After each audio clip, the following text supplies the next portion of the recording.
welcome back to your feel-good kickstart to the weekend. It's a Friday morning. We are having a blast this morning. Anecdotes are so good, man. They are incredible. You do not want to miss that performance, eh? Oh, man, I'm getting inspired ahead of it today. Well, before we get ahead of ourselves, of course, it's been, I think, much anticipation around the first big public appearance of Caitlyn Jenner. Absolutely. So Caitlyn made her red carpet debut at the Espy Awards, where she was honoured with the Arthur Ashe Courage Award.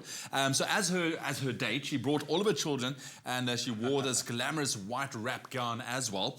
And now she gave a 10-minute long speech to inspire people to, kind of respect the transgender community. But the most touching moment of all was when she thanked her family. Yeah. And we've got a little clip for you this morning. Here comes the tough part. I'd like to thank my family. Now, the biggest fear I've always had in coming out is I never wanted to hurt anyone else. Most of all, my family and my kids. I always wanted my children to be so proud of their dad for what he was able to accomplish in his life. You guys have given so much back to me. You've given me so much support. I am so grateful to have all of you in my life. Thank you. Oh, some emotional and inspiring words there. Absolutely, man. It took a lot of courage. I mean, for to go through this whole process where, up until the point where it is now. So, hats off to Caitlyn Jenner there.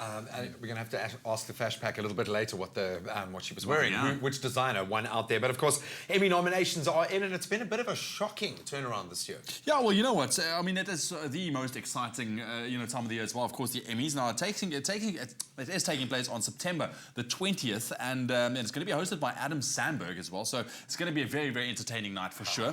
Now, fans of Game of Thrones, they'll be glad to know that it received the most nominations with 24 nods. That's unbelievable, but warranted. It's a massive production. Of course, I think, when I said a bit of a turnaround, some of the big absentees this year, can you believe that The Big Bang Theory not even getting a nod? Look how surprised they are. The Good Wife, which is also brilliant. It's cut from the drama series. But of course, the darling of the 2014-2015 big Emmy nominations, Golden Globe winner Gina Rodriguez was also left out. Wow. Well, it's going to be a different one this week. Not seeing our favourites like The Big Bang Theory. I would have loved to see them, but you know what? It's going to be a very entertaining night indeed, but we are going to be keeping you at the forefront as to what's happening with the Emmys as well. But speaking of the forefront, time to see what's on the forefront of fashion, what's trending this morning with the Fash Pack.